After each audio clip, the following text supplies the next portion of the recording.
Yeah, well deserving of a top five. Far Beyond the Stars. It gets right at uh, a meta reading of sci-fi, what it is, and its early days. Who are really writing these stories? What do these stories mean? What this ties into, Afrofuturism.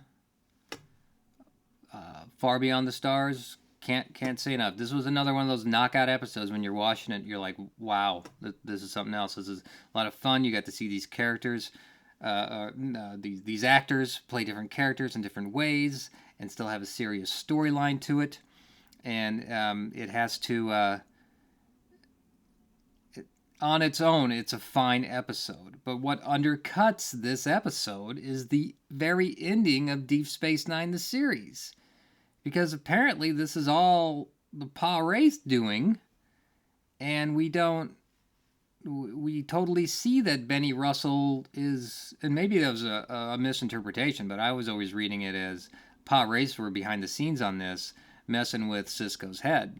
I would prefer it was real and Benny Russell was the imagination behind all that we explore and see. It's a very meta. We used to call it like Saint Elsewhere moment, where all these stories are happening in a snow globe and so on and so forth.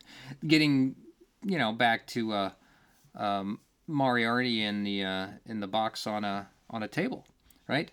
But yes, indeed, this is a very important, well done.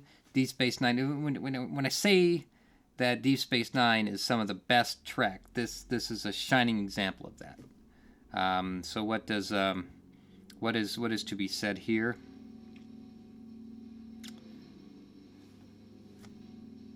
Uh, Best its handling of racism. Sure, yeah. I mean that's going to be an obvious point to discuss in 1950, and sexism, because we got Benny Russell, and then Kira's also playing a sci-fi writer, and that's just the realities of the time, and that's also the origins of this entire genre as well. So yeah, Far Beyond the Stars, much needed, excellent. Shows you the potential of Trek in any iteration, and we're off on our day.